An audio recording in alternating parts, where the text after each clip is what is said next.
بسم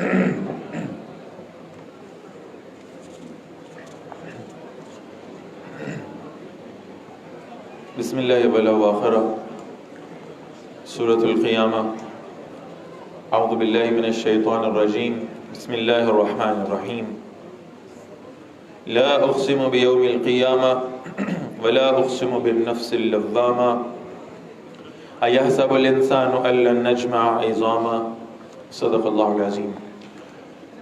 جو اس سے پہلے ہم یہ پڑھ آئے ہیں قرآن مجید کی 7 منزلیں ہیں، اور 7ویں منزل جو سورہ قاف سے شروع ہوتی ہے اور سورہ الناس تک چلتی ہے، اس پوری منزل میں قیامت کا، انذار آخرت کا، جنت اور جہنم کا رنگ غالب پایا جاتا ہے۔ کثرت سے آپ کو یہ مضمون ملے گا سورہ قیامہ میں، اس لیے کہ اس سورہ مبارکہ کا نام ہی قیامت پر رکھا گیا ہے۔ اور انداز اس سورہ مبارکہ کا بالکل آغاز میں یوں معلوم ہوتا ہے کہ ایک بڑا خطیب، زوردار خطابت کرنے والا، وہ جب اپنے سامعین کے سامنے آتا ہے تو اسے معلوم ہے کہ ان کے دلوں میں کون کون سے ایسے خیالات ہیں، کون کون سے باطل نظریات ہیں جن کا مجھے رد کرنا ہے۔ تو وہ ممبر پہ آتے ساتھ سب سے پہلے ان باطل نظریات کو کیٹیگوریکلی ڈینائی کرتا ہے، اور اس کے بعد پھر اپنی بات ان کے سامنے رکھتا ہے۔ فرمایا گیا بسم اللہ الرحمن الرحیم لا اقسم بیوم القیامہ۔ 2 جملے ہیں اس ایک آیت میں۔ پہلا جملہ صرف ایک لفظ پر مبنی ہے، لا، ہرگز نہیں۔ جو تم قیامت کے بارے میں سوچتے ہو، جہاں جہاں تمہارا خیال ہے قیامت کے حوالے سے، جو شکوک و شبہات تمہارے دلوں میں ہے قیامت کو لے کر، یہ سب درست نہیں ہے۔ سب سے پہلے ان کی نفی کی ہے، ان شکوک و شبہات کی جو انسان کے دل میں ہے۔ قیامت کیسے آئے گی، کیسے مرنے کے بعد دوبارہ زندہ ہونا ہوگا، انسانوں کی باڈیز ڈیکمپوز ہوتی ہیں، گیس میں تبدیل ہو جاتی ہیں، مٹی میں مل کے مٹی ہو جاتی ہیں، کیڑے مکوڑے ان کو کھا جاتے ہیں، یہ کیسے دوبارہ بنے گی، کیسے پیدا ہونا ہوگا، کیسے ہی بالکل وہی انسان دوبارہ پیدا ہو کر اللہ کے حضور پیش ہوگا۔ یہ جتنے سوالات انسان کے ذہن میں آتے ہیں ان سب کا جواب اللہ نے اس سورہ مبارکہ میں دیا ہے۔ سب سے پہلے اللہ نے ڈینائی کیا، لا، نہیں، جو تم سوچ رہے ہو وہ ٹھیک نہیں ہے۔ اقسم بیوم القیامہ، میں اللہ رب العالمین قیامت کے دن کی قسم کھاتا ہوں۔ اللہ تعالیٰ تو ایک بات سادہ انداز میں فرما دیں تو مستند ہے ان کا فرمایا ہوا، اور ایک شے جس پر اللہ نے قسم کھا لی اس کے تو وقوع پذیر ہونے میں کوئی شک و شبہ باقی نہیں رہا۔ اقسم بیوم القیامہ، ولا، اور ہرگز نہیں، جو تم سوچ رہے ہو وہ ٹھیک نہیں ہے۔ اقسم بالنفس اللوامہ، میں قسم کھاتا ہوں بہت ملامت کرنے والے نفس کی۔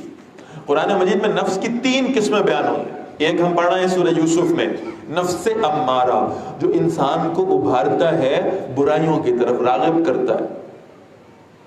دوسری قسم ہم یہاں پڑھ رہے ہیں نفس لوامہ۔ تیسری قسم ہم پڑھیں گے انشاءاللہ اس کے بعد، نفس مطمئنہ، اطمینان والا نفس، جسے ایمان نصیب ہو جائے، جسے اللہ کی اطاعت پسند آنے لگے۔ اور یہاں یہ جو درمیانی کیفیت بیان کی گئی ہے، نفس لوامہ، ملامت کرنے والا نفس، جسے عام طور پہ ہم اپنی زبان میں ضمیر کہتے ہیں۔ یہ وہ ہے جو انسان کو اندر سے پنچ کرتا ہے۔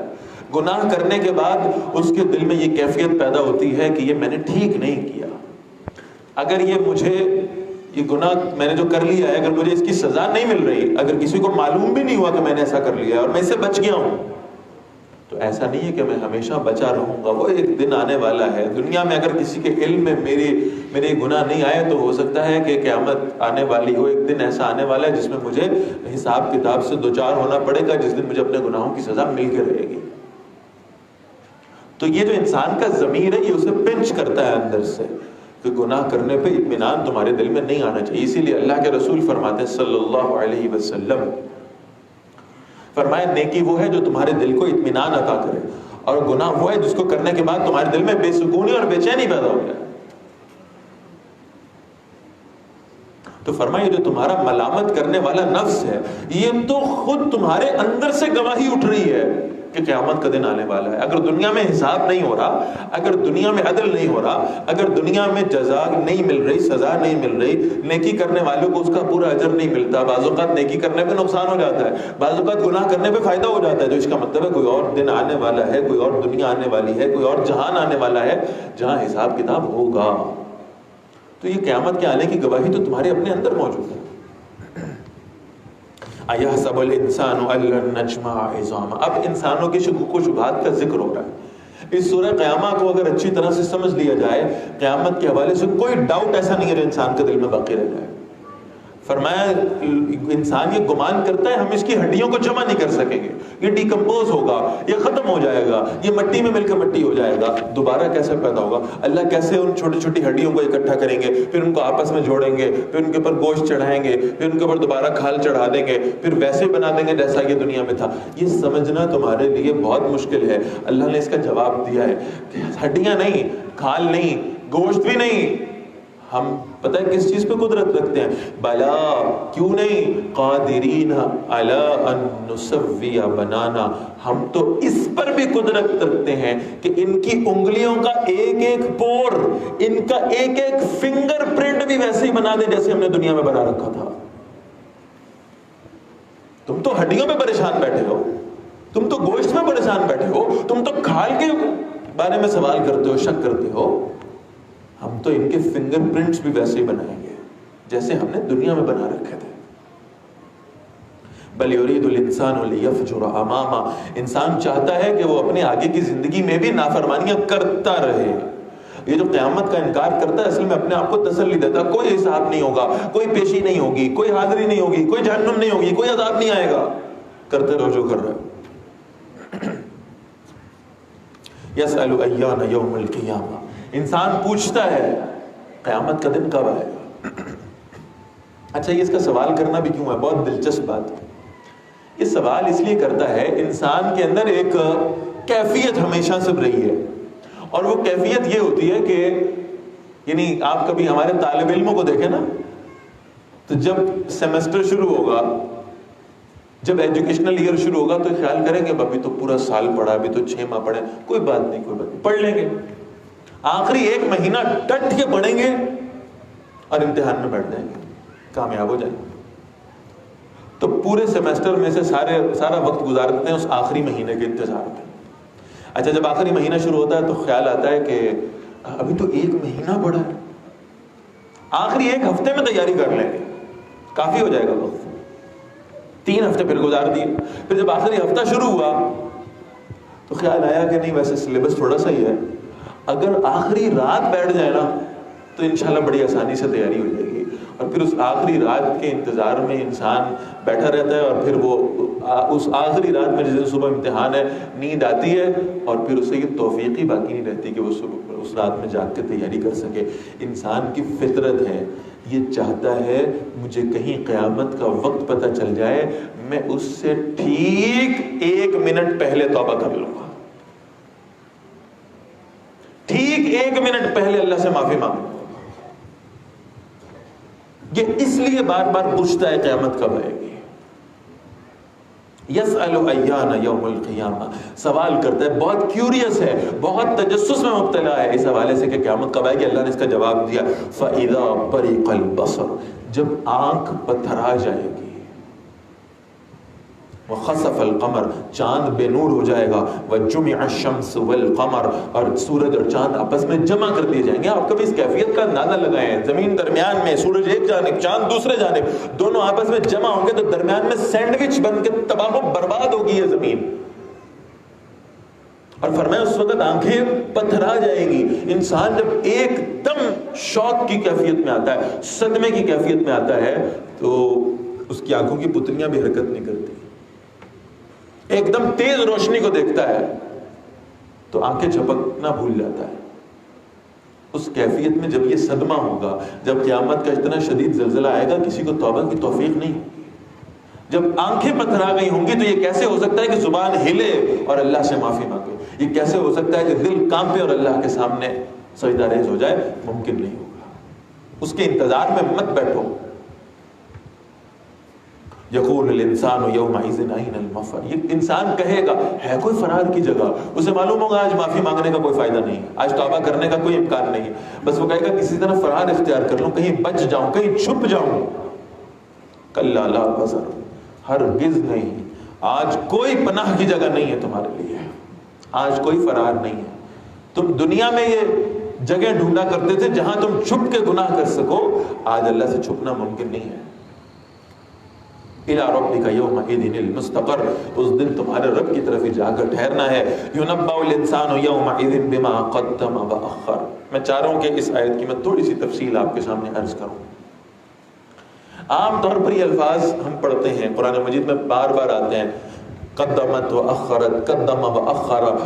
ہم انسان کو اس دن بتائیں گے اس نے آگے کیا بھیجا، اس نے پیچھے کیا چھوڑا، اور اس سے ہم مراد لیتے ہیں کہ یہ قدم و اخرہ سے مراد یہ ہے شاید کہ اس نے آگے آخرت کے لیے کیا بھیجا، اور اخرہ سے مراد ہے پیچھے دنیا میں کیا چھوڑا۔ اس کو ذرا سمجھ لیں۔ علماء اس کے بارے میں فرماتے ہیں کہ اصل میں ایک کانسیپٹ ہے جو عرب سے چلتا جا رہا ہے اور آج تک چل رہا ہے، اسے کہتے ہیں تقدیم و تاخیر۔ آگے کس کو رکھنا ہے، پیچھے کس کو چھوڑنا ہے۔ اور یہ عام طور پہ نا جب شعراء آیا کرتے تھے، شاعر، تو جو سب سے اہم شاعر تھا اس کو سب سے آخر میں رکھا کرتے تھے۔ ہمارے یہاں لاہور میں ایک مرتبہ یہ ہوا کہ عبدالباسط عبدالصمد، قاری عبدالباسط عبدالصمد بہت معروف قاری ہیں، بہت خوبصورت قرآن پڑھتے ہیں، تشریف لائے۔ تو اب یہ ظاہر معروف تھے، لوگ ان کو سننے کے لیے بڑی تعداد میں جمع ہو گئے، پبلک فگر تھا۔ ان کے استاد محترم کو بھی بلایا گیا، الشیخ خلیل محمود الحسری۔ اب انتظامیہ کی رائے یہ تھی کہ شیخ عبدالباسط کو سب سے آخر میں تلاوت کرائی جائے، اس لیے کہ لوگ ان کو سننے کے لیے آئیں، لہذا پہلے باقی سارے قراء گزر جائیں تاکہ لوگ عبدالباسط کے چکر میں بیٹھے رہیں اور آخر میں ان کو سن کے جائیں۔ شیخ عبدالباسط نے کہا نہیں، ایسا نہیں ہوگا، پہلے آپ میری تلاوت کرائیں گے، اس لیے کہ آخر میں سب سے سینئر لوگ تلاوت کرتے ہیں، میرے استاد محترم میرے بعد تلاوت کریں۔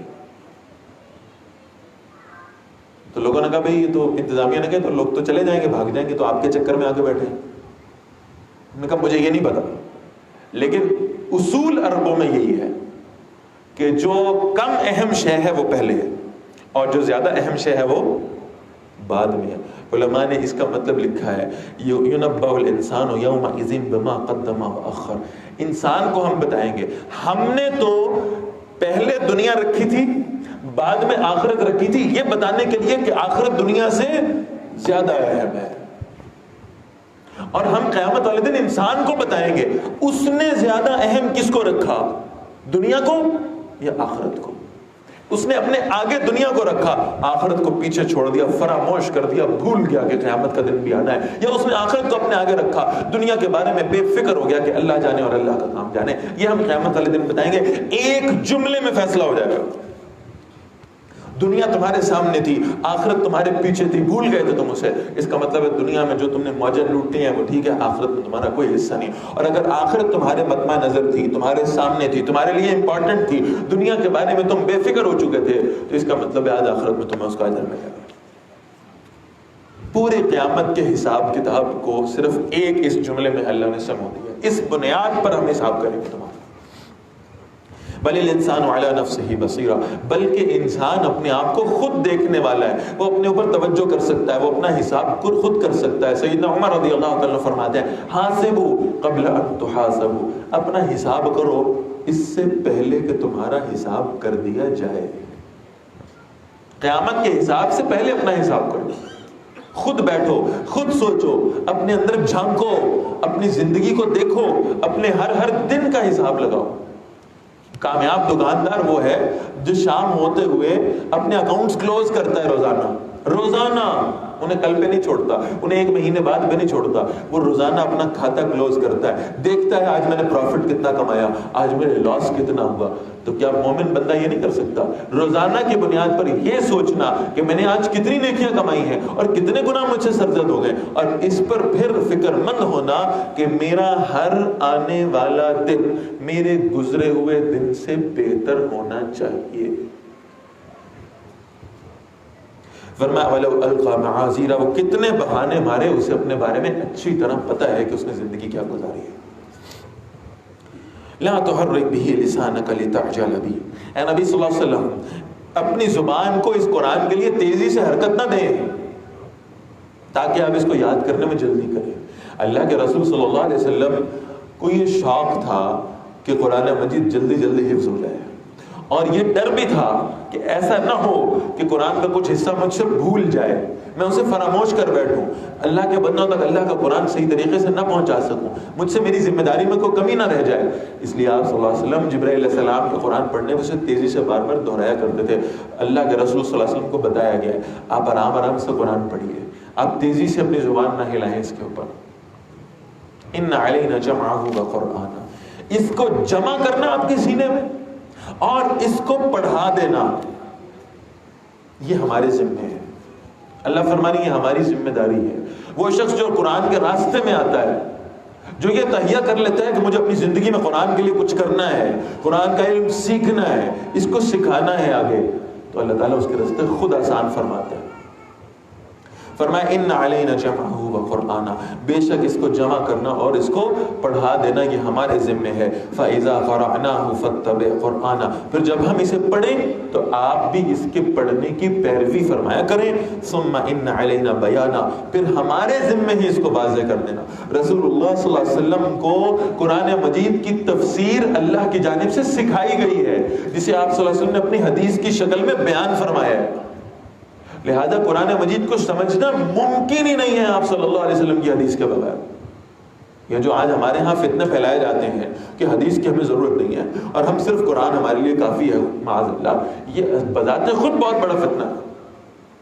اللہ کے رسول کی حدیث کو چھوڑ کر ہم قرآن کیسے سمجھیں گے؟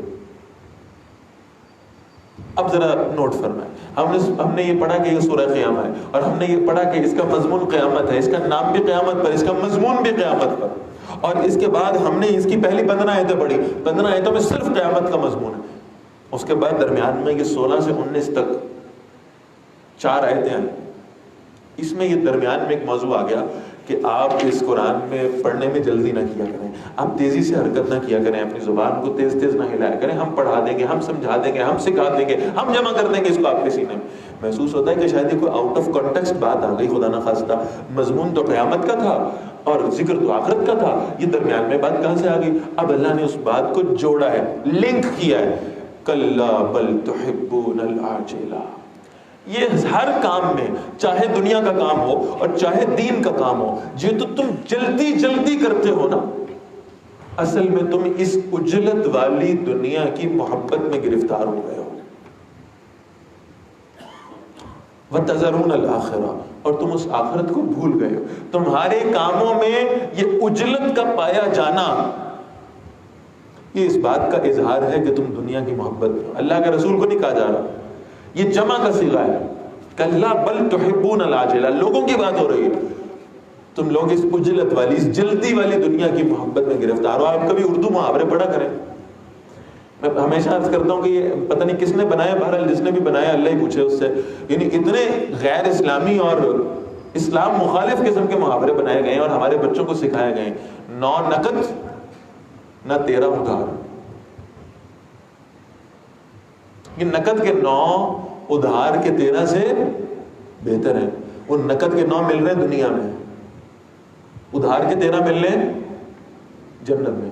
تو انسان کو بچپن سے یہ پٹی پڑھائی جاتی ہے کہ وہ جو جنت میں جا کر زیادہ ملنا ہے نا، وہ ادھار کا ہے، وہ پتہ نہیں آئے گا نہیں آئے گا، اے جہاں مٹھا تھے او کس ڈٹھا، پتہ نہیں وہ آنا بھی ہے کہ نہیں آنا، اس کے لالچ میں پڑھنے کی بجائے یہ جو نقد ہے نا دنیا، یہ جو کیش ہے، یہ جو ہمیں سامنے نظر آ رہی ہے، بس اس کے کم ہی ہوں لیکن بہرحال یہی سب سے بہتر ہے۔ اللہ فرمانے کلا بل تحبون العاجلہ، تم اس اجرت والی دنیا کی محبت میں گرفتار ہو، وتذرون الآخرہ، اور تم اس آخرت کو چھوڑ دیتے ہو۔ اب اس آخرت کا ایک نقشہ کھینچا ہے اللہ، کیا خوبصورت نقشہ ہے۔ وجوہ یومئذ ناظرہ، اس دن کئی چہرے ایسے ہوں گے جو بڑے تر و تازہ ہوں گے، بڑے شاداب ہوں گے، بڑے کھلے ہوئے ہوں گے۔ کیوں ہوں گے؟ الی ربہا ناظرہ، اس لیے کہ وہ اپنے رب کا دیدار کرتے ہوں گے۔ کیا قسمتیں ہیں ان لوگوں کی اور کیا سعادتیں، اللہ ہمیں ان میں شامل فرما دے۔ کیا خوبصورت آنکھیں ہوں گی وہ، جو اللہ کا دیدار کریں گی قیامت کے دن. اور ظاہر اس دیدار کی وجہ سے ان کے چہروں پہ شادابی ہوگی, خوبصورتی ہوگی, تازگی ہوگی. وَوُجُوهٌ يَوْمَئِذٍ بَاسِرَةٌ, اور کئی چہرے اس دن بگڑے ہوئے ہوں گے. تَظُنُّ أَن يُفْعَلَ بِهَا فَاقِرَةٌ, وہ سمجھتے ہوں گے اب ان کے ساتھ کمر توڑ دینے والی سختی ہونے لگی ہے, اب انہیں اللہ کے عذاب میں گرفتار ہونا ہوگا, اب انہیں جہنم میں جانا ہوگا. یہ سوچ کر ان کے چہروں پر وہ کیفیت چھائی ہوئی ہوگی, اس سیاہی گناہوں کی ان کے چہروں پہ واضح ہوگی. اب یہ 25 آیتیں ہوئے. 25 آیتوں میں اللہ نے ذکر فرمایا قیامت کی ایک قسم کا. کون سی قیامت؟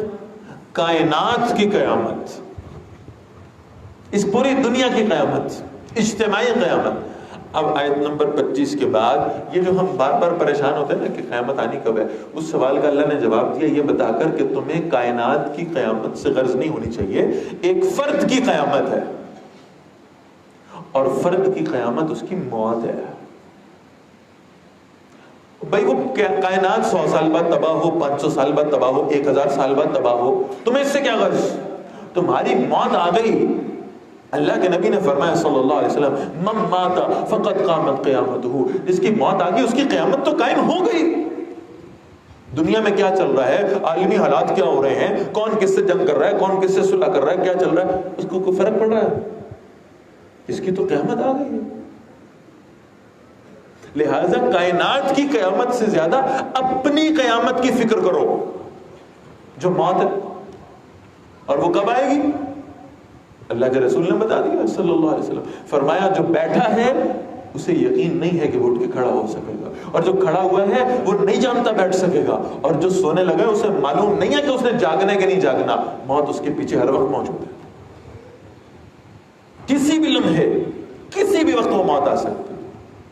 وہ قیامت صغری کبھی بھی برپا ہو سکتی ہے, اور اس کا نقشہ اللہ نے کھینچا ہے بڑا ہولناک. فرمایا کلا اذا بلغت التراقی وقیل من راق, ہرگز نہیں جب یہ جان حلق تک پہنچتی ہے, پیروں سے کھینچی جا چکی, پنڈلیوں سے کھینچی جا چکی, رانوں سے کھینچی جا چکی, سینے سے نکالی جا چکی, اب یہاں پہنچے, اب اس حلق میں جسے کہتے ہیں آخری ہچکی.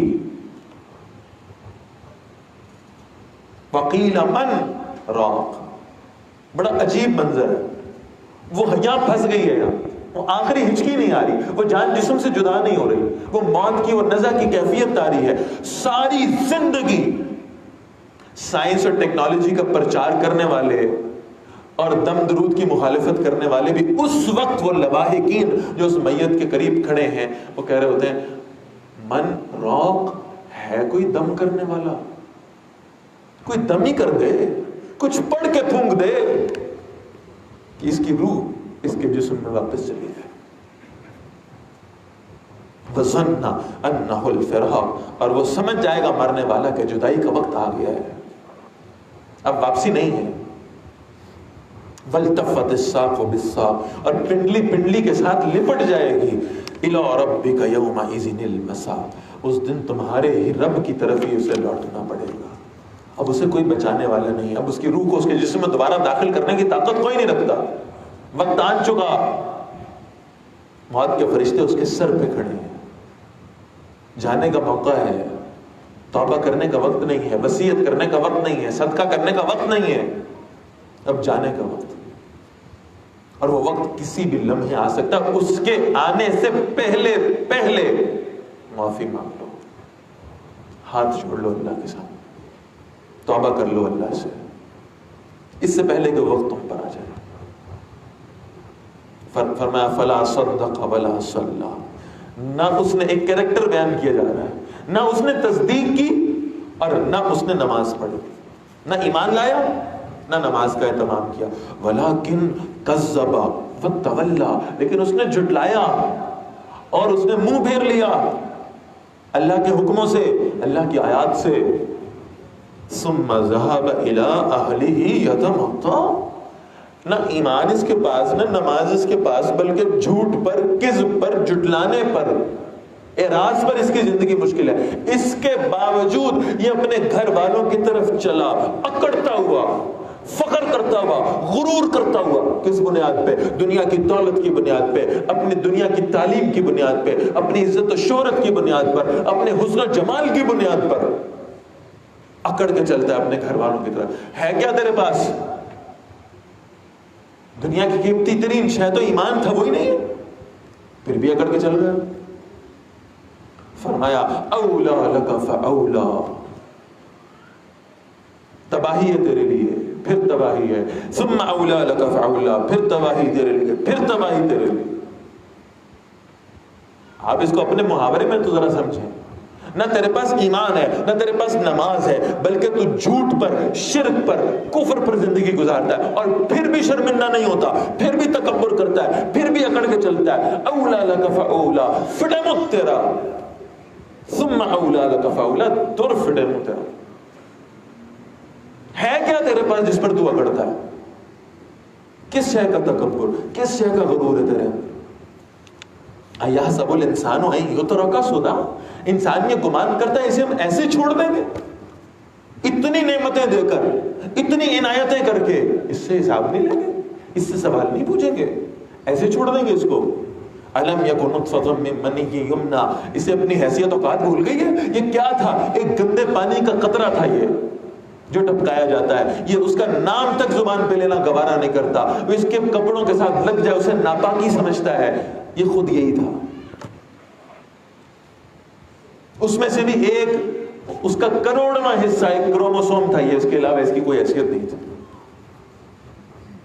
ثم کان علقۃ، پھر وہ جمع و خون بن گیا، ثم فخلق فسوى، اللہ نے اس کی تخلیق کی، پھر اللہ نے اسے درست پیدا کر دیا۔ فجعل منه الزوجين الذكر والانثى، پھر اس نے اس میں سے دو جوڑے بنائے، مذکر اور مؤنث کے۔ الیس ذلک بقادر علی ان یحیی الموتى، کیا اللہ اس بات پر قدرت نہیں رکھتے کہ وہ دوبارہ مردوں کو زندہ کر سکے؟ ایک سوالیہ نشان ہے۔ اللہ کے رسول صلی اللہ علیہ وسلم اسے جب پڑھتے تھے سورہ قیامہ کو تو آخر میں آپ صلی اللہ علیہ وسلم جواب دیا کرتے تھے بلا انت قادر، کیوں نہیں یا اللہ، بے شک آپ اس پہ قدرت رکھتے ہیں کہ آپ قیامت والے دن مردوں کو پھر زندہ فرما دیں۔ سورۃ الانسان، بسم اللہ الرحمن الرحیم۔ هل اتى على الانسان حين من الدهر، کیا انسان پر ایسا وقت گزرا ہے زمانے میں؟ لم يكن شيئا مذکورا، جبکہ وہ کوئی قابل ذکر شے نہیں تھا جس کا ذکر کرنا بھی مناسب ہو۔ اِنَّا خَلَقْنَا الْإِنسَانَ مِن نُطْفَةٍ أَمْشَاجٍ، بے شک ہم نے انسان کو ایک ملے جلے قطرے سے پیدا کیا، نبتلیہ، تاکہ ہم اسے آزمائیں۔ اس کی حیثیت کیا تھی، اس کے اوقات کیا تھی؟ آج یہ زمین پہ اکڑ کے چلتا ہے، یہ غرور و تکبر کرتا ہے، یہ کہتا ہے میرے بغیر دنیا کا نظام چل نہیں سکتا۔ اس کی اوقات کیا تھی؟ فجعلناہ سمیعا بصیرا، ہم نے اسے خوب سننے والا اور دیکھنے والا بنا دیا۔ انا ہدیناہ السبیل، بے شک ہم نے اسے راستہ دکھایا ہے، اما شاکرا و اما کفورا، خواہ وہ شکر کرنے والا بنے یا وہ ناشکرا بن جائے۔ انا اعطینا للکافرین السلاسل، بے شک ہم نے کافروں کے لیے زنجیریں تیار کی ہیں، واغلالا، اور طوق بھی، والسعیرہ، اور بھڑکتی ہوئی آگ بھی۔ ان الابرار یشربون من کأس، بے شک نیک لوگ ایسے جام سے پیئیں گے، کانا مزاجھا کافورا، جس کی آمیزش کافور سے ہے۔ این یشرب بہا عباد اللہ، یہ ایک چشمہ ہے جس سے اللہ کے بندے پیئیں گے۔ یفجرونہا تفجیرا، اسے شاخیں نکالتے ہوئے بہا کر لے جائیں گے، یعنی اپنے اپنے گھروں تک اس کی ایک شاخ نکالیں گے، اپنے اپنے محلات تک، اور اسے وہاں تک لے جائیں گے تاکہ انہیں وہیں سے پینے کا موقع مل جائے۔ یوفون بالنذر، وہ اپنی نظروں کو پورا کرتے ہیں، اپنے وعدوں کا خیال کرتے ہیں، وہ جو اللہ کے ساتھ انہوں نے کلمہ شہادت پڑھ کے وعدہ کیا تھا اس کو پورا کرنے والے ہیں۔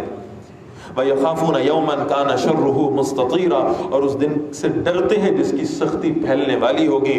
وَيُطْعِمُونَ الطَّعَامَ عَلَى حُبِّهِ مِسْكِينًا وَيَتِيمًا وَأَسِيرًا، یہ جنت میں جو موجیں لوٹنے والے ہیں کہ دنیا میں کیا کرتے ہیں؟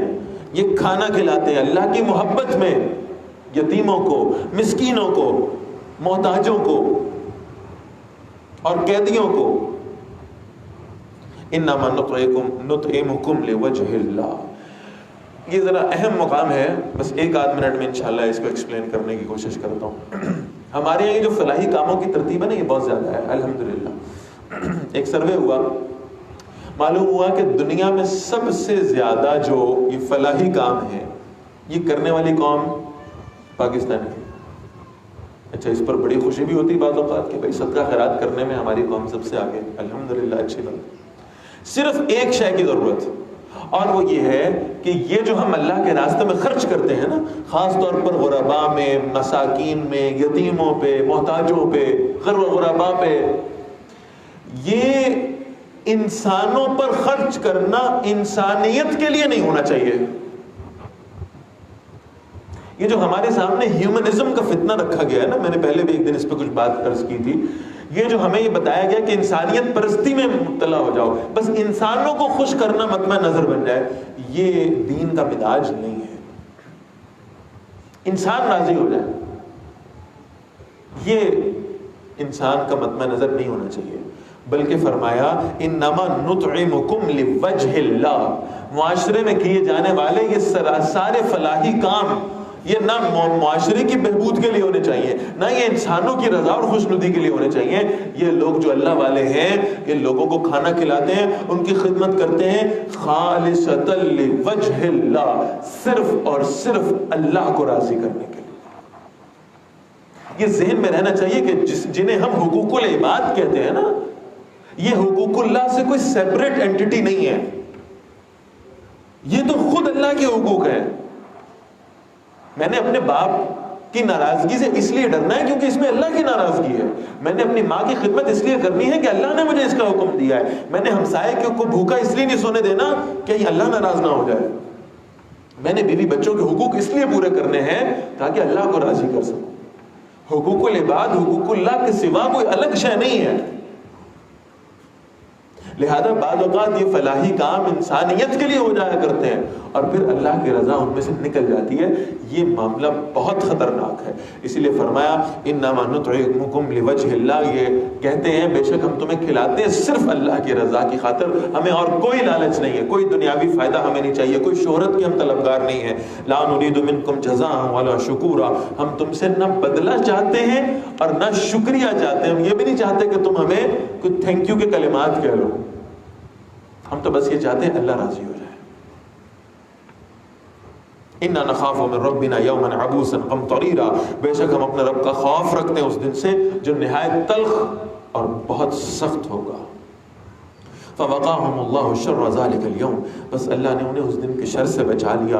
وَلَقَّاهُمْ نَضْرَةً وَسُرُورًا، اور اللہ نے انہیں چہروں پر تازگی اور دلوں کا سرور عطا فرما دیا۔ وَجَزَاهُمْ بِمَا صَبَرُوا جَنَّةً وَحَرِيرًا، اور بدلے میں ان کے صبر کرنے کی وجہ سے اللہ نے انہیں جنت عطا فرمائی اور اس میں ریشمی لباس پہنایا۔ متکئین فیہا علی الارائک، وہ اس میں تختوں پر اپنے تخت پر ٹیک لگا کر بیٹھنے والے ہیں۔ لا یرون فیہا شمسا ولا زمہریرا، نہ اس میں سخت دھوپ دیکھیں گے اور نہ ہی سخت ٹھنڈ دیکھیں گے۔ جنت کا جو موسم ہوگا نا یہ بالکل درمیانہ، بڑا پلیزنٹ، بڑا شاندار موسم ہوگا، کسی موسم کی شدت نہیں ہوگی اس میں۔ وَدَانِيَةً عَلَيْهِمْ ظِلَالُهَا، ان پر جنت کے درختوں کے سائے جھکے ہوئے ہوں گے، نظر آئے گا نا بڑے خوبصورت۔ انسان کا قطوفها تذلیلا، اور اس کے پھل جو ہیں وہ پست کر کے نیچے کر دیے جائیں گے۔ محنت تو ہے نہیں نا، مشقت تو ہے نہیں کہ اوپر درخت پہ چڑھنا پڑے اور پھر پھل توڑنے کے لیے زور لگانا پڑے، نہیں، اللہ فرمانے ہم اس کے پھلوں کو تمہارے قریب کر دیں گے۔ وَيُطَافُ عَلَيْهِمْ بِآنِيَةٍ مِّن فِضَّةٍ، اور ان کے سامنے چاندی کے برتن پیش کیے جائیں گے۔ وَأَكْوَابٍ كَانَتْ قَوَارِيرَ، اور شیشے کے پیالے ہوں گے، قَوَارِيرَ مِن فِضَّةٍ، وہ جو شیشہ ہے یعنی کیسا خوبصورت معاملہ، وہ شیشہ اصل میں سونے کا بنا ہوا ہوگا، کیسا کوئی ٹرانسپیرنٹ قسم کا گولڈ ہوگا یہ، واللہ عالم۔ جنت کی خاصیت ہے، دنیا میں تو ممکن نہیں۔ قَدَّرُوهَا تَقْدِيرًا، وہ بھرا ہوا ہوگا، بھرنے والوں نے بڑے ٹھیک اندازے میں وہ جام چھلکتے ہوں گے۔ وَيُسْقَوْنَ فِيهَا كَأْسًا كَانَ مِزَاجُهَا زَنْجَبِيلًا، ابن قیم کہتے تھے یہ یسقونا کی پیش جس کو سمجھ میں آ جائے نا، دنیا میں اس کا دل لگنا بند ہو جائے گا۔ یسقونا پھر مجہول ہے، یہ مجہول، یا کے اوپر زبر ہوتی تو ترجمہ ہوتا وہ پیئیں گے، وہ شراب کے جام پیئیں گے، نوش کریں گے. یہاں اللہ نے فرمایا یسقون، انہیں پلائی جائے گی. یعنی جو مجہول جس کو ہم کہتے ہیں نا، مجہول وہ ہے جس میں جو فاعل ہے اس کا ذکر نہیں ہوتا، کرنے والا کون ہے. یسقون، انہیں پلائی جائے گی یہ شراب جام، بھرے ہوئے جاموں میں. کانا مزاجھا زنجبیلا، جس کی آمیزش سونڈ کے ساتھ ہے. پلانے والا کون ہوگا؟ صحابہ نے پوچھا یا رسول اللہ صلی اللہ علیہ وسلم، اللہ یہ تو بتا رہے ہیں کہ انہیں پلائی جائے گی، ساقی کون ہے؟ ساقی کون ہے؟ حضور صلی اللہ علیہ وسلم نے فرمایا ایک جنت کا ادنا درجہ ہے. اس درجے میں 3 درجے کی آپ صلی اللہ علیہ وسلم نے حدیث میں فرمایا ایک ادنا درجہ ہے. اس میں جب وہ پینا چاہیں گے شراب تو وہ صرف خواہش ان کے دل میں پیدا ہوگی، بھرا ہوا جام ان کے سامنے آ جائے گا، خود پی لیں گے. ایک اس سے اوپر کا درجہ ہے جس کا ذکر یہاں آگے بھی آئے گا. تو فرمایا اس میں غلمان ہوں گے، خادم، یہ جام لے کر ان کے قریب کھڑے ہوئے، جیسے ہی خواہش کریں گے غلمان ان کے سامنے سرو کریں گے. اور فرمایا ایک اس سے اونچا درجہ ہے جس کا ساقی خود رب العالمین ہے، جس میں اللہ اپنے ہاتھوں سے اپنے بندے کو پلائے. کیا کیفیت ہوئی! اور پتہ نہیں وہ یعنی شراب ہو یا نہ ہو، اور اس شراب کا کوئی لطف جو ہوگا وہ تو ہوگا بہرحال، لیکن مجھے ایسا محسوس ہوتا ہے اللہ ہم سب کو لے جائے، شاید شراب کا ذائقہ اور اس کا مزہ محسوس ہی نہیں ہوگا، اس لیے کہ اس سے زیادہ پر لطف بات یہ ہے کہ میں اللہ کے قریب موجود ہوں اور اللہ میرے قریب موجود ہے. شراب کے مزے کی طرف تو شاید توجہ جائے ہی نہ. اللہ ہم سب کو اس درجے پہ پہنچا دے. یسقون ویسقون فیہا کأسا، انہیں ایک ایسے جام سے پلایا جائے گا کانا مزاجھا زنجبیلا، اس میں زنجبیل کی آمیزش ہوگی. عینن فیہا، اس میں ایک چشمہ ہے، تسمى سلسبیلا، جس کا نام سلسبیل رکھا گیا ہے. ویطوف علیہم ولدان مخلدون، اور ان کے پاس وہ آس پاس پھرتے ہوں گے وہ لڑکے چیزیں لے کر سرو کرنے کے لیے، جو ہمیشہ لڑکے ہی رہیں گے، بڑے کم عمر رہیں گے. اذا رأیتہم، جب تم انہیں دیکھو گے، حسبتہم لؤلؤا منثورا، تم گمان کرو گے انہیں جیسے یہ بکھرے ہوئے موتی ہیں. وَإِذَا رَأَيْتَ، اور جب تم دیکھو گے، ثَمَّ رَأَيْتَ نَعِيمًا وَمُلْكًا كَبِيرًا، تم دیکھو گے وہاں نعمتیں ہی نعمتیں ہوں گے اور بہت بڑی بادشاہی ہوگی. عَالِيَهُمْ ثِيَابُ سُنْدُسٍ خُضْرٌ، اور ان کے بدن پر لباس ہوگا سبز باریک ریشم کا، وَإِسْتَبْرَقٍ، اور دبیز ریشم کا. وَحُلُّوا أَصَابِرَ مِنْ فِضَّةٍ، اور انہیں چاندی کے کنگن پہنائے جائیں گے. وَسَقَاهُمْ رَبُّهُمْ شَرَابًا طَهُورًا. اللہ، ان کا رب خود اپنے ہاتھوں سے انہیں وہ پاکیزہ شراب پلائے گا. کیا اس کی کیفیت ہوگی! بس اگر اس پر دل متوجہ ہو جائے نا تو دنیا کی نعمتوں میں سے کشش ختم ہو جایا کرتی ہے، پھر دل اٹھ جاتا ہے، پھر انسان سوتے جاگتے اٹھتے بیٹھتے بس اللہ سے یہ مانگتا ہے کہ اللہ یہ کیفیت کہ ہم آپ کے ہاتھوں سے شراب پیتے ہیں، آپ کی قربت اتنی میسر ہے، بس یہ ہمیں عطا فرما دے.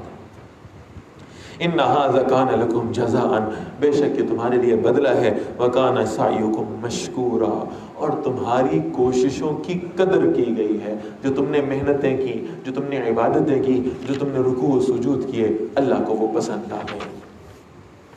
انا نحن نزلنا عليك القرآن تنزيلا. قرآن کی کوئی آیت جو ہے نا وہ اس کی ترتیب بے معنی نہیں ہے. کتنا بڑا ذکر ہوا ہے جنت کا، شراب طہور کا، اللہ کے ساقی ہونے کا، اور پھر ساتھ ہی فرمایا انا نحن نزلنا علیک القرآن تنزیلا. اسی ساقی نے ایک شے تمہارے لیے دنیا میں بھی نازل کی ہے، اور وہ قرآن ہے جو ہم نے تھوڑا تھوڑا کر کے اتارا ہے. معلوم یہ ہوتا ہے کہ جو دنیا میں قرآن مجید کے جام پینے والے ہوں گے، قرآن سے تعلق مضبوط کرنے والے ہوں گے، جنت میں شراب طہور بھی انہی لوگوں کو پیش کی جائے گی. فاصبر لحکم ربک، انتظار کیجیے نبی صلی اللہ علیہ وسلم اپنے رب کے حکم کا، ولا تطع منہم آثما او کفورا، اور کسی بد عمل اور ناشکرے کی بات نہ مانے، وَاذْكُرِ اسْمَ رَبِّكَ بُكْرَةً وَأَصِيلًا، اور اپنے رب کے نام کا ذکر کرتے رہے صبح میں بھی اور شام میں بھی، وَمِنَ اللَّيْلِ فَاسْجُدْ لَهُ، اور رات کے کچھ حصے میں سجدہ کریں۔ جنت چاہیے نا، نعمتیں چاہیے نا، اللہ کی رضا کے طلبگار ہیں، اٹھیں، نیند چھوڑیں، آرام کر لیجئے گا جنت میں جا کے، تھکاوٹ اتار لیجئے گا جنت میں پہنچ کے، اٹھیے اور اللہ کے حضور سجدے کیجئے۔ وَسَبِّحْهُ لَيْلًا طَوِيلًا، اور طویل رات میں اس کی تسبیح بیان کیجئے۔ إِنَّ هَٰؤُلَاءِ يُحِبُّونَ الْعَاجِلَةَ، بے شک یہ لوگ اس جلدی ملنے والی، اس عاجلہ کو، اس دنیا کو زیادہ محبوب رکھتے ہیں، اس کو پسند کرتے ہیں۔ وَيَذَرُونَ وَرَاءَهُمْ يَوْمًا ثَقِيلًا، اور اپنے پیچھے ایک بھاری دن کو چھوڑ رہے ہیں، اس کو اگنور کر دیتے ہیں آخرت کے دن کو۔ نَحْنُ خَلَقْنَاكُمْ، ہم نے انہیں پیدا کیا ہے، وَشَدَدْنَا أَسْرَهُمْ، اور ہم نے ان کے جوڑوں کو مضبوط کر دیا ہے۔ وَإِذَا شِئْنَا، اور جب ہم چاہیں گے، بَدَّلْنَا أَمْثَالَهُمْ تَبْدِيلًا، ہم ان جیسے تبدیل کرتے ہوئے بدل کر لے آئیں گے۔ إِنَّ هَٰذِهِ تَذْكِرَةٌ، بے شک یہ ایک نصیحت ہے۔ فَمَنْ شَاءَ اتَّخَذَ إِلَىٰ رَبِّهِ سَبِيلًا، بس جو چاہے وہ اپنے رب کی طرف راستہ اختیار کر لے۔ وَمَا تَشَاءُونَ إِلَّا أَن يَشَاءَ اللَّهُ، تمہارے چاہنے سے کچھ نہیں ہوتا، تمہارے ارادوں سے دنیا کا نظام نہیں چلتا، تم چاہ بھی نہیں سکتے جب تک اللہ نہ چاہے، تم خواہش بھی نہیں کر سکتے جب تک اللہ نہ چاہے۔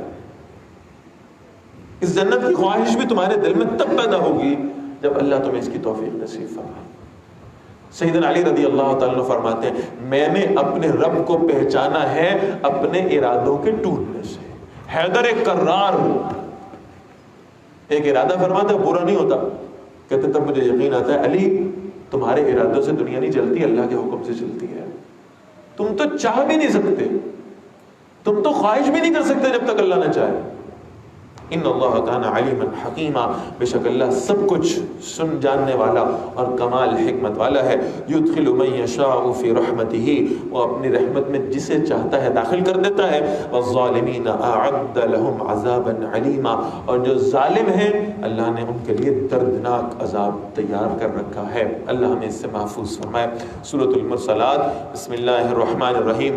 والمرسلات عرفا، قسم ہے ان ہواؤں کی جو نرمی کے ساتھ بھیجی جاتی، فالعاصفات عصفا، پھر جو تند ہو کر خوب تیز چلنے والی ہیں، والناشرات نشرا، اور جو بادلوں کو خوبی پھیلا کر پھیلانے والی ہیں، فالفارقات فرقا، پھر جو بادلوں کو پھاڑ کر جدا جدا ہونے والی ہیں، فالملکیات ذکرا، اور پھر وہ جو دلوں میں اللہ کا ذکر ڈالنے والی ہیں، عذرا او نذرا، حجت تمام کرنے یا خبردار کرنے کے لیے۔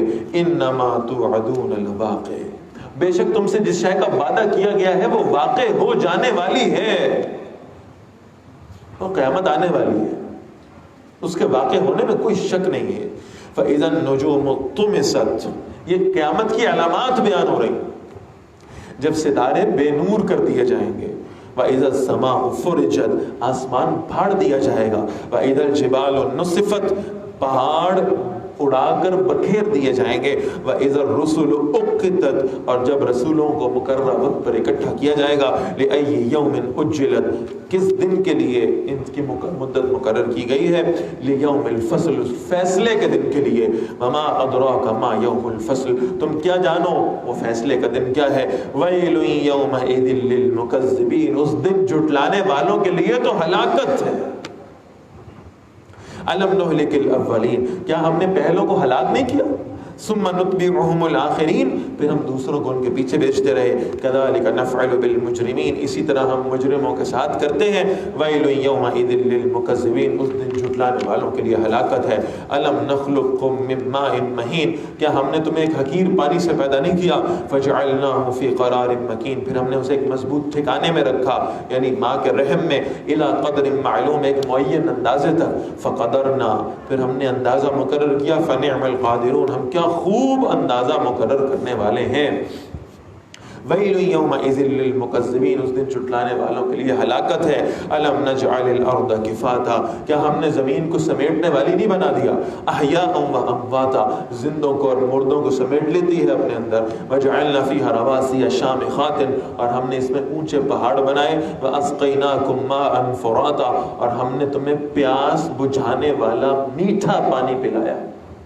ویل یومئذ للمکذبین، اس دن جھٹلانے والوں کے لیے ہلاکت ہے جو اللہ کی اتنی نعمتیں انجوائے کرنے کے باوجود اللہ کو جھٹلاتے رہے۔ انطلقوا الی ما کنتم به تکذبون، قیامت والے دن ان سے کہا جائے گا چلو اس عذاب کی طرف جسے تم جھٹلایا کرتے تھے۔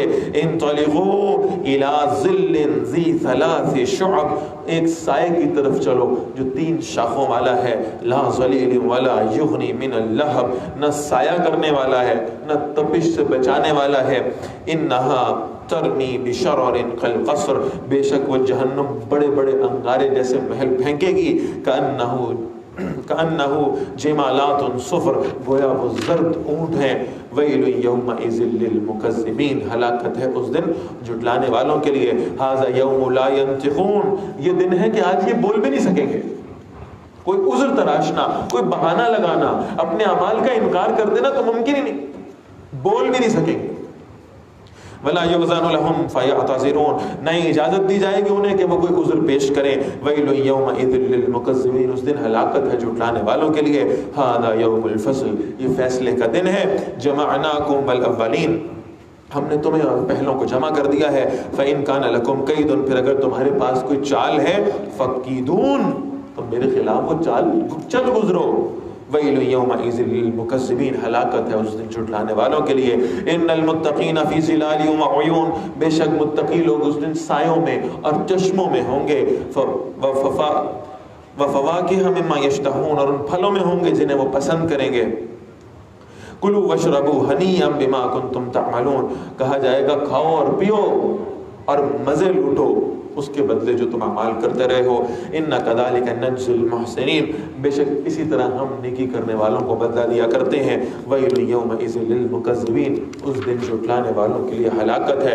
کلو، دنیا والوں کو کہا جا رہا ہے، دنیا داروں کو، کھاؤ وَتَمَتَّعُوا، اور مزے کرو، قَلِيلًا، لیکن بہت تھوڑی دیر کے لیے۔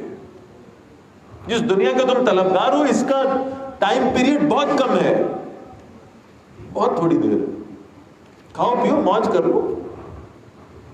انکم مجرمون، بے شک تم تو مجرم ہو۔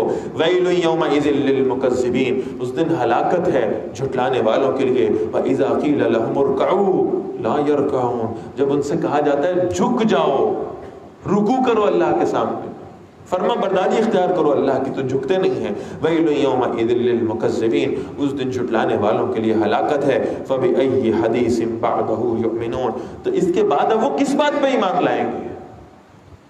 اللہ نے اپنی نشانیاں واضح کر دی، اللہ نے اپنا قرآن نازل کر دیا، اس کے بعد اب کس شے پہ ایمان لائیں گے؟ 30ویں پارے کا آخری پارے کا آغاز ہے۔ بسم اللہ الرحمن الرحیم، سورۃ النبأ۔ اما یتساءلون، یہ کس چیز کے بارے میں آپس میں سوال جواب کر رہے ہیں؟ کیا پوچھتے ہیں ایک دوسرے سے؟ کاہے کو یہ مجلس منعقد کرتے ہیں؟ کیوں یہ آپس میں ایک دوسرے سے سوال پوچھتے ہیں؟ اور یہ پوچھتے ہیں قیامت کب آئے گی؟ عن النبأ العظیم، یہ ایک بہت بڑی خبر کے بارے میں سوال کر رہا ہے، پوچھ رہے ہیں ایک دوسرے سے۔ الذی ہم فیہ مختلفون، ایسی خبر جس میں وہ اختلاف کرنے والے ہیں۔ جب سوال یہ ہوتا ہے قیامت کب آئے گی، تو انہی میں سے کچھ ہیں جو یہ کہتے ہیں کون سی قیامت، کیسی قیامت؟ کیا تمہیں یہ لگتا ہے کہ مرنے کے بعد دوبارہ زندہ ہوں گے؟ کلا سیعلمون، ہرگز نہیں، جلد ہی وہ جان لیں گے۔ ثم کلا سیعلمون، پھر ہرگز نہیں، جلد ہی وہ جان لیں گے۔ تو قیامت جب ان کے سامنے آ جائے گی، وہ زلزلہ جس کے تھر تھرانے کو یہ محسوس کر لیں گے، تب انہیں معلوم ہوگا کہ قیامت تو آ چکی ہے۔ الم نجعل الارض مہادا، اب اللہ کی نعمتوں کا ذکر ہے، بڑا خوبصورت ذکر۔ کیا ہم نے زمین کو بچھونا نہیں بنا دیا؟ والجبال اوتادا، اور ہم نے پہاڑوں کو میخیں بنایا تاکہ یہ زمین قائم رہ سکے۔ وَخَلَقْنَاكُمْ أَزْوَاجًا، اور ہم نے تمہیں جوڑا جوڑا کر کے پیدا کیا. یہ 3 آیتوں کو ذرا لے لیں تو انسان کی وہ جو آئلی زندگی ہے، خاندانی زندگی، اس کی پوری ایکسپلینیشن آپ کے سامنے آ جائے گی. یہ جو زوجیت کا رشتہ ہے نا، وہ اللہ نے اسی اعتبار سے بنایا. اللہ نے پہلے زمین کا ذکر کیا، بچھونا، آرام کرنے کی جگہ، بالکل نرم ملائم اور بالکل فلیٹ. وَالْجِبَالَ أَوْتَادًا، اور ہم نے پہاڑوں کو میخیں بنایا بڑے مضبوط اور زمین کو قائم رکھنے والے. یہی تعلق ہے اس رشتہ زوجیت میں عورت اور مرد کا. عورت کو اللہ نے جائے قرار بنایا ہے اس مرد کے لیے. وہ مرد اپنی ساری دنیا کی مشکلات کو عبور کرتا ہوا آتا ہے تو پھر اسے سکون و راحت اور اطمینان ملتا ہے اپنی بیوی کے پاس. ابھی میں ذکر کر رہا تھا، پہلی وحی آئی ہے، سورۃ العلق کی 5 آیات اتری ہیں. اللہ کے رسول صلی اللہ علیہ وسلم گھبراہٹ میں، پریشانی میں گھر تشریف لائیں. سب سے زیادہ جو کنسول کیا ہے انہیں، وہ سیدہ خدیجہ رضی اللہ تعالیٰ عنہا نے کیا. وہ بعد میں ایک مرتبہ مدینہ منورہ کی بات، حضرت عائشہ رضی اللہ تعالیٰ عنہ کے پاس بیٹھے ہوئے رسول اللہ صلی اللہ علیہ وسلم حضرت خدیجہ کو یاد کر رہے تھے، ذکر کر رہے تھے. تو ظاہر ہے حضرت عائشہ رضی اللہ تعالیٰ عنہ کو یہ فیل ہوا کہ اتنے سال پہلے فوت ہو گئی تھی، اب بھی نہیں بھولتی. تو عائشہ رضی اللہ تعالیٰ عنہ نے کہا ہے، یا رسول اللہ صلی اللہ علیہ وسلم، وہ بڑھیا آپ کو بھولتی کیوں نہیں؟ اب تو فوت ہو گئی، کئی سال گزر گئے، اب بھی آپ اس کو بیٹھے یاد کرتے رہتے ہیں. تو اللہ کے نبی صلی اللہ علیہ وسلم نے فرمایا، عائشہ اس کو کچھ مت کہو، اس خاتون نے میرا ساتھ اس وقت دیا تھا جب کوئی میرا ساتھ دینے والا نہیں تھا. یہ ہے بیوی کا رول اس رشتے کا. اور ہم نے پڑھا ہے صلح حدیبیہ میں، وہ اللہ کے رسول صلی اللہ علیہ وسلم باہر تشریف لے گئے، صحابہ کو کہا جانور ذبح کرو، احرام کھول دو، منع نہیں کریں گے، اگلے سال آئیں گے. صحابہ وہیں کے وہیں بیٹھے رہ گئے. آپ صلی اللہ علیہ وسلم پریشان ہوئے، شاید یہ میرا حکم نہیں مان رہے، ایسے تو کبھی میرے ساتھیوں نے نہیں کیا کہ میں نے ایک بات کہی ہو اور یہ فوراً عمل نہ کرنے والے ہوں. آپ صلی اللہ علیہ وسلم پریشان ہو کر خیمے میں واپس آئے، پھر ام المومنین کے پاس گئے تو انہوں نے تسلی دی، یا رسول اللہ ایسا نہیں ہے، یہ آپ کے ساتھی ہیں، یہ آپ کے جانثار ہیں، آپ کے فرما بردار ہیں، یہ آپ کی بات مانیں گے. ادھر صدمے کی کیفیت میں آپ باہر جائیں، اپنا جانور ذبح کریں، اپنا احرام کھول دیں، یہ آپ کی اتباع کریں گے. ویسے ہی ہو. معلوم ہوتا ہے کہ اللہ نے بیوی کو بنایا ایسا ہے کہ انسان اس کے پاس جا کے سکون و اطمینان محسوس کرے، انسان اپنی مشکلات اس کے سامنے رکھے تو وہ اس پر اپنے شوہر کو کنسول کرے، اس کو اس کی ہمت بتانے والی ہو، اس کو سپورٹ کرنے والی ہو. اور اللہ نے مردوں کو ایسا بنایا جیسے پہاڑ ہے، مزاجن سخت معلوم ہوتے ہیں، لیکن بہرحال نظام زندگی، ایک گھر کا نظام اس وقت قائم رہے گا جب تک یہ مرد اسے قائم رکھیں گے. مرد اگر بے اعتدالی پر اتر آئے تو پھر وہ گھر کا نظام قائم نہیں رہ سکتا. جیسے پہاڑوں کا موجود ہونا اس زمین کی حفاظت کا ضامن ہے، اسی طرح اس شوہر کا، اس مرد کا موجود ہونا وہ عورت کی حفاظت کی ضمانت ہے.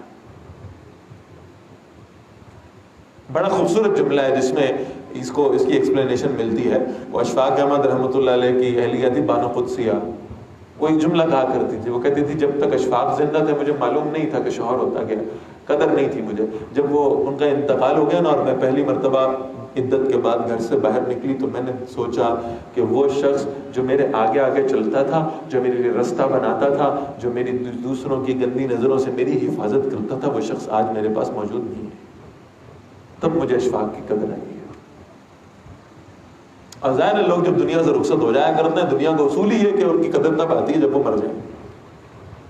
لیکن کیا ہی اچھا ہو کہ ہم اپنے لوگوں کی قدر دنیا کی زندگی ہی میں کرنے والے تھے. تو فرمایا علم نجعل الارض مہادا، ہم نے زمین کو آرام کرنے کی جگہ بنایا.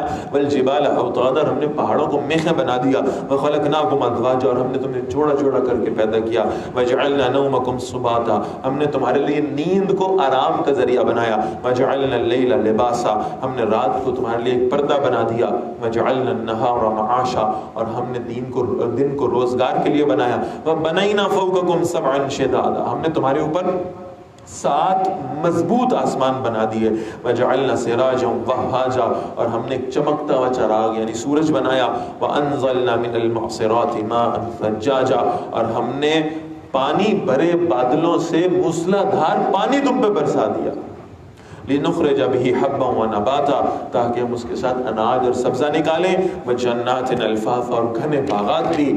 ان یوم الفصل کان میقاتا، بے شک فیصلے کا دن ایک معین وقت ہے، یوم ینفخ فی الصور، جس دن سور میں پھونکا جائے گا، فتأتون افواجا، اس دن تم فوج در فوج چلے آؤ گے، وفتحت السماء، اور آسمان کو کھولا جائے گا، فکانت ابوابا، دروازے دروازے بن جائے گا، وسیرت الجبال، اور پہاڑ چلائے جائیں گے، فکانت سرابا، وہ چمکتی ہوئی ریت بن جائیں گے، ان جہنم کانت مرصادا، بے شک جہنم تو گھات لگا کے بیٹھی ہوئی ہے۔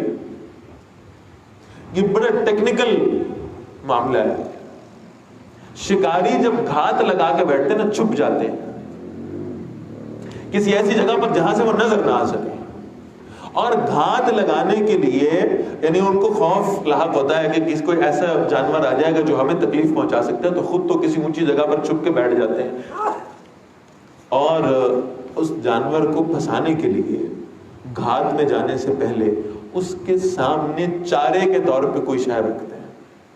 شیر کا شکاری ایک بکری باندھتا ہے درخت کے ساتھ، اور پھر خود درخت کے اوپر ایک سیف پوائنٹ پہ جا کے چھپ جاتا ہے، اسے معلوم ہے اس بکری کی کشش شیر کو یہاں لے کر آئے گی، وہ انتظار میں بیٹھا ہوتا ہے کہ شیر اس بکری کی خواہش میں یہاں آئے گا تو میں اس کا شکار کروں گا، اور عقل مند شکاری وہ ہے جو گھات میں ایسے بیٹھا ہو کہ شیر بکری کی کشش میں اس کے قریب آئے اور ابھی بکری کو اپنا لقمہ نہ بنایا ہو اس نے، تو شکاری اس کا شکار کر لے۔ اس شیر کی بدقسمتی تو دیکھیں، نہ اسے بکری ملی اور مارا بھی گیا۔ بات سمجھ میں آ رہی ہے؟ اب اس مثال کو ذہن میں رکھ کے اس آیت کو پڑھیں۔ ان جہنم کانت مرصادا، جہنم گھات لگا کے بیٹھی ہے، اور اس نے تمہیں اپنے جال میں پھنسانے کے لیے دنیا کو پرکشش کر کے تمہارے لیے رکھا ہوا ہے۔ تم دنیا کی کشش میں وہاں آؤ گے اور جہنم تمہیں ایسے شکار کر لے گی موت کی گولی سے کہ تمہیں دنیا بھی نہ ملی ہوگی، اور تم آخرت سے بھی ہاتھ دھو بیٹھو گے، نہ خدا ہی ملا، نہ وصال صنم، نہ ادھر کے رہے نہ ادھر کے رہے۔ یہ ہے بد نصیبی کی انتہا۔ ان جہنم کانت مرصادا، بے شک جہنم گھات لگا کے بیٹھی ہے، للطاغین مآبا، اس سرکشوں کے لیے ٹھکانہ ہے، لابثین فیہا احقابا، اس میں مدتوں رہنے والے ہیں، لا یذوقون فیہا بردا ولا شرابا، نہ اس میں کوئی ٹھنڈک کا مزہ چکھیں گے اور نہ ہی کوئی پینے کی چیز میسر آئے گی، الا حمیما وغساقا، مگر کھولتا ہوا پانی ہوگا اور بہتی ہوئی پیپ ہوگی، جزاء وفاقا۔ آپ ذرا انداز نوٹ کیجئے گا اور اس کو یاد رکھیے گا، جزاء وفاقا، یہ پورا بدلہ ہے اور ان اعمال کا جو یہ کرتے رہے ہیں۔ جہنم انہیں کیوں ملی ہے؟ ان کے اپنے اعمال کی باعث۔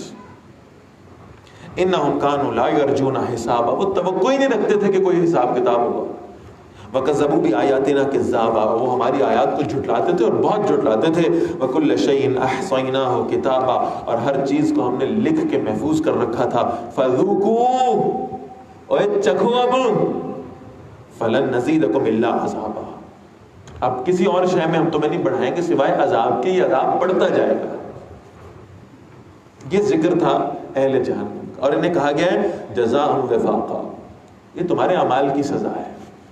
اب اہل جنت کا ذکر آ رہا ہے، 27ویں شب ہے، اور کیا معلوم لیلۃ القدر ہی ہو، تو اس نیت سے کہ اللہ ہمیں ان اہل جنت میں شامل کر لے، ان آیات کو پڑھ دیں۔ ان للمتقین مفازا، بے شک متقیوں کے لیے، پرہیزگاروں کے لیے تو بڑی کامیابی ہے، حدائق واعنابا، باغات ہیں اور انگور ہیں، وکواعب اترابا، اور جوان سال اور ہم عمر بیویاں بھی ہیں، وکاسا دہاقا، اور چھلکتے ہوئے جام ہیں ان کے لیے، لا یسمعون فیہا لغوا ولا کذابا، ان میں نہ وہ کوئی بے مقصد بات سنیں گے اور نہ ہی کوئی جھٹلانے والی بات ہوگی، جزاء من ربک عطاء حسابا، یہ جزا ہے، یہ بدلہ ہے تمہارے رب کی جانب سے اور عطیہ ہے ان اعمال کے اعتبار سے۔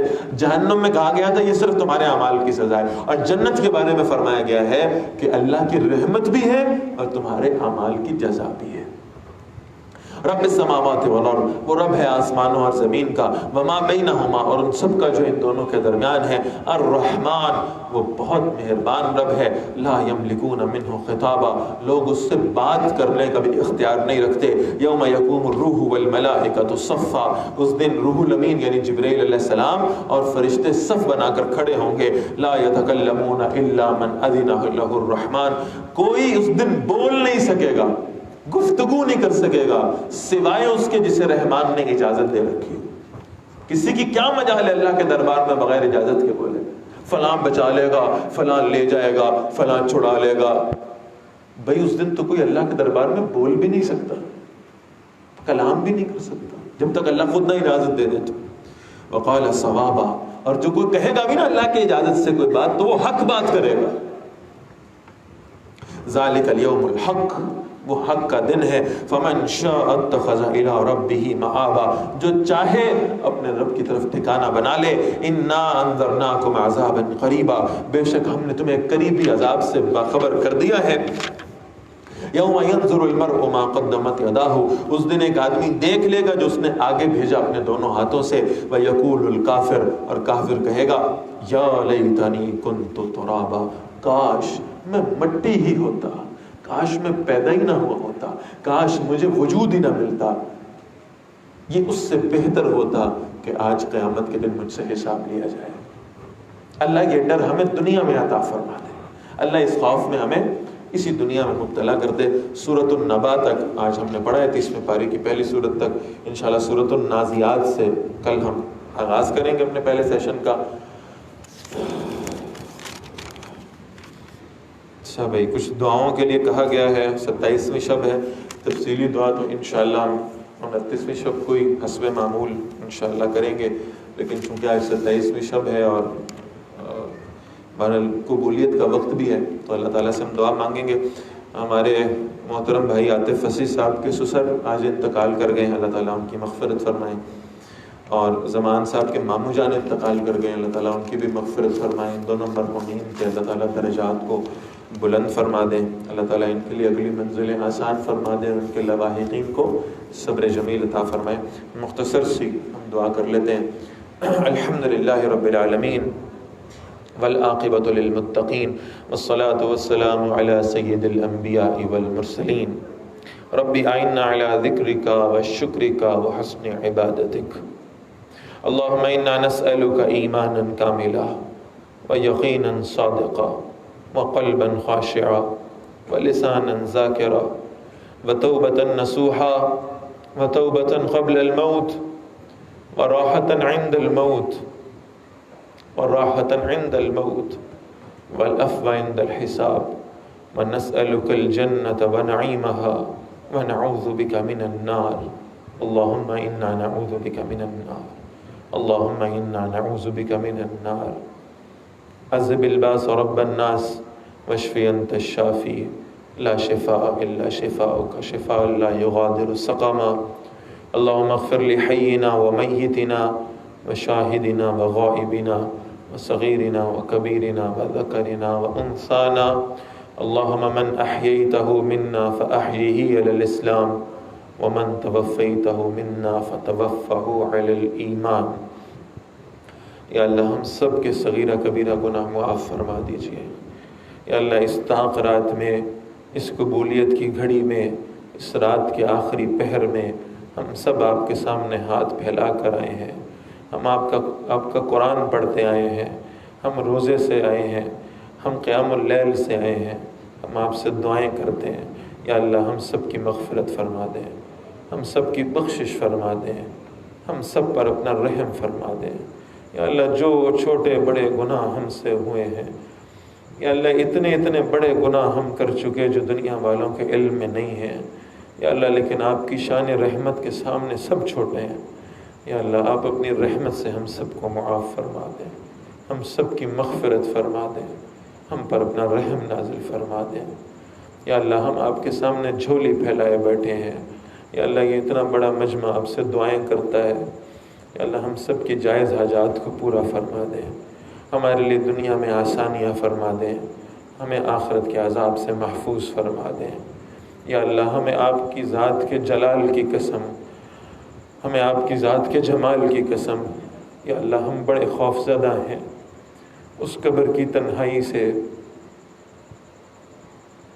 یا اللہ اس جہنم کے عذاب سے بہت خوف زدہ ہیں، یا اللہ ہم ڈرتے ہیں، ہم کانپتے ہیں، ہماری آنکھیں آنسو بہاتی ہیں، ہمارے دل لرزتے ہیں، یا اللہ آپ ہمارا کانپنا دیکھ لیجئے، ہم پر ترس کھا لیجئے، ہمیں معاف فرما دیجئے، ہماری بخشش فرما دیجئے، ہماری مغفرت فرما دیجئے۔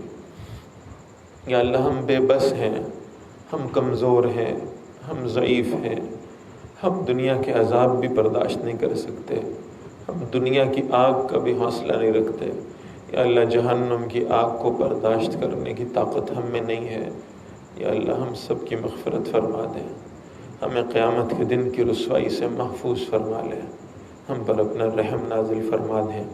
یا اللہ آپ معاف کرنے والے، آپ کے سوا کوئی معاف کرنے والا نہیں، آپ رحم کرنے والے، آپ کے سوا کوئی رحم کرنے والا نہیں، یا اللہ ہم پر اپنی رحمت نازل فرما دیں، ہمارے گناہوں سے درگزر فرما دیں، ہماری عبادتوں کو، ہماری مشقتوں کو، ہماری محنتوں کو قبول فرما لیں۔ یا اللہ آپ کے شایان شان ہمارے پاس پیش کرنے کو کچھ بھی نہیں ہے،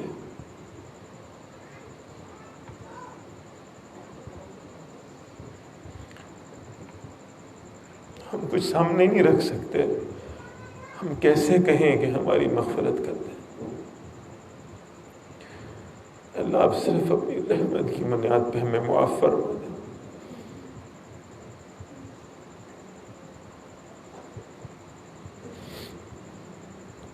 اپنے فضل پہ ہماری مغفرت کر دیں، ہم پہ اپنی رحمت نازل فرما دیں۔